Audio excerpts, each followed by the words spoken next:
Assalamualaikum warahmatullahi wabarakatuh. Nama saya Nur Huda Fauzi Rahman dengan NIM D401808086. Saya berada di kelas C di Praktikum Teknik Tenaga Listrik Lanjutan. Hari ini saya akan memenuhi tugas dari UAS, yaitu membuat sebuah video dan berupa PowerPoint dijadikan jadi satu, dikirim lewat psikologi. Hari ini kita akan membahas yaitu generator non permanen magnet dan generator permanen magnet. Oke, kita lanjut. Generator non permanen dan permanen. Perbedaannya, ini perbedaannya ya. Generator magnet permanen menggunakan bahan penyusun yang memiliki sifat relatif tinggi atau sangat baik untuk pembuatan magnet permanen. Generator magnet non permanen menggunakan bahan ferromagnetik yang memiliki sifat relativity yang rendah, soft magnetic. Bahan yang paling cocok digunakan adalah solenoide dan relay. Baik, kita lanjut. Prinsip kerja. Oke. Ya, di sini ada prinsip kerja generator magnet permanen. Prinsip kerja generator DC sama dengan generator AC, tetapi pada generator DC, arah arus induksinya tidak berubah. Hal ini disebabkan cincin yang digunakan pada generator DC berupa cincin belah. Pembangkitan tegangan induksi oleh sebuah generator diperoleh dengan dua cara. Yang pertama dengan menggunakan cincin seret yang menghasilkan tegangan induksi bolak-balik. Dua, dengan menggunakan komutator menghasilkan tegangan DC. Baik, kita lanjut. Nah, ini adalah komponen dari generator magnet permanen. Kita lihat di situ ada gambarnya. Nah, dari sini kita melihat beberapa komponen-komponennya. Yang pertama ada stator. Stator yaitu bagian mesin DC yang diam. Bagian stator terdiri dari rangka motor, belitan stator, sikat arang, bearing, dan terminal box. Yang kedua, ada rotor, yaitu bagian mesin DC yang berputar. Bagian rotor terdiri dari komutator, belitan rotor, kipas rotor, dan poros rotor. Mari kita lanjut. Nah, ini adalah komponen-komponen penyusun generator DC. Yang pertama, piringan tutup. Piringan tutup pada ujung-ujung rumah sebagai dudukan bantalan-bantalan sebagai tempat berputarnya armatur. Bantalan terpasang pada plat penutup untuk menahan beban torsi dari sabuk penggerak. Yang kedua ada pul kumparan medan atau sepatu-sepatu kutub. Pul kumparan medan yang biasa disebut sepatu-sepatu kutub dikonstruksi dari besi tuang pada bagian dalam dibentuk cekung untuk menyesuaikan bentuk kontur bulat dari armatur dan mengurangi hambatan magnetik dari jarak udara. Yang ketiga, kumparan medan. Kumparan medan digulung dengan kawat yang berukuran kecil dengan tahanan yang relatif besar. Yang keempat ada armatur atau angker. Armatur atau angker dinamo dikonstruksikan dari plat-plat yang disusun berlapis-lapis yang disatukan dalam satu poros yang mempunyai alur-alur sebagai tempat kumparan. Yang kelima ada komutator. Komutator dari segmen-segmen dari tembaga dibentuk irisan memanjang searah dengan poros. Masing-masing diisolasi satu dengan lainnya dan dengan poros diisolasi oleh mika atau phenolic resin. Baik, yang keenam ada kipas pendingin. Kipas pendingin terletak pada bagian depan dan menyatu dengan puli penggerak, mengalirkan udara pendingin ke dalam generator. Ini adalah generator magnet non permanen.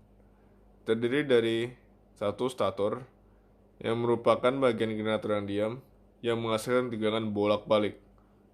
Lilitan stator sebagai tempat untuk menghasilkan tegangan. 2. Rotor menggunakan bagian yang bergerak yang menghasilkan medan magnet yang nantinya diinduksikan ke dalam stator. Mari kita lanjut. Ini adalah prinsip kerja dari generator AC. Ketika kumparan berputar, terdiri arus listrik induksi pada kumparan. Arus induksi ini mengalir melalui sikat karbon sehingga lampu menyala.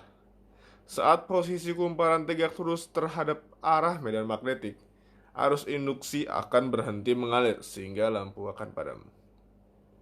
Mari kita lanjut. Generator AC bekerja berdasarkan hukum Faraday, di mana jika sebatang-batang penghantar berada pada medan magnet yang berubah-ubah, maka penghantar tersebut akan tercipta gaya gerak listrik. Nilai dari tegangan dipengaruhi oleh jumlah lilitan dalam kumparan, kuat medan magnetik, dan kecepatan putaran dari generator itu sendiri. Prinsip generator ini sangatlah sederhana. Dapat dijelaskan bahwa tegangan akan diinduksikan ke dalam lilitan konduktor pada stator. Apabila lilitan konduktor pada tersebut bergerak pada medan magnet sehingga memotong garis-garis gaya. Mari kita lanjut. Nah, ini adalah gambar dari rangkaian delta. Dan ini adalah rangkaian star. Kita akan menganalisa star dan delta. Satu, rangkaian star dan delta. Aplikasi yang paling sering digunakan untuk mengendalikan starting awal karena memiliki daya yang cukup besar. Memang diperlukan daya yang cukup besar. Apabila kita ingin menggerakkan sebuah aplikasi generator, rangkaian star ini juga dipakai untuk membuat semuanya menjadi lebih stabil karena udah dirubah menjadi rangkaian delta. 2. Cara kerja rangkaian star delta. Membuat star yang dilakukan pada saat awal tidak dikenakan tegangan secara penuh, yaitu dengan cara menghubungkan dengan star. Kemudian saat telah bekerja, serta arus menjadi turun, timer akan secara otomatis memindahkan rangkaian menjadi delta. Dengan begitu, arus-arus yang mengalir pun menjadi penuh. Ini adalah rumus dari generator. Oke, kita lanjut. Ini adalah contoh soal yang saya dapat. Saya akan tidak usah menjelaskan secara jelas, secara detail. Bisa Anda kalian semua perhatikan dengan baik.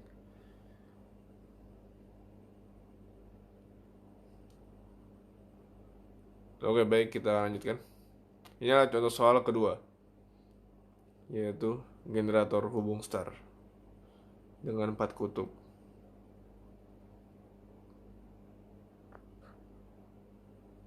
Oke, baik, kita lanjut. Oke, penggunaan generator pada pembangkit listrik.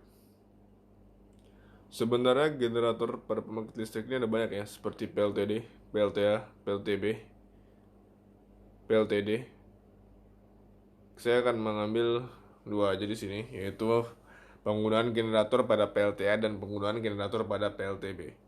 Yang pertama, penggunaan generator PLTA, pembangkit listrik tenaga air, di mana pembangkit listrik ini bahan intinya yaitu air yang nantinya akan digerakkan oleh turbin, generator, dan transformator, di mana air dijadikan sumber bergerak pada turbin, kemudian turbin akan bergerak atau memutar pada generator sehingga generator menghasilkan listrik yang kemudian akan disuplai ke transformator. Generator dapat menghasilkan listrik dengan menggunakan motor induksi. Jikalau generator dapat menghasilkan listrik, maka motor induksi tersebut akan berputar. 2. Penggunaan generator pada PLTB, pembangkit listrik tenaga bayu, di mana angin akan memutar sudut-sudut turbin, kemudian akan memutar rotor pada generator. Generator mengubah energi gerak angin menjadi energi listrik sesuai dengan hukum Faraday. Bila terdapat penghantar pada suatu medan magnet, maka penghantar tersebut akan menghasilkan beda potensial.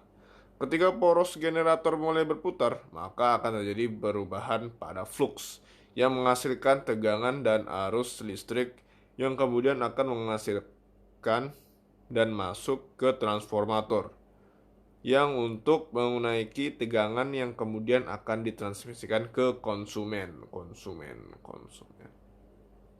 Baik, itulah akhir dari presentasi dari saya. Kurang dan lebihnya mohon maaf. Assalamualaikum warahmatullahi wabarakatuh. Happy holidays.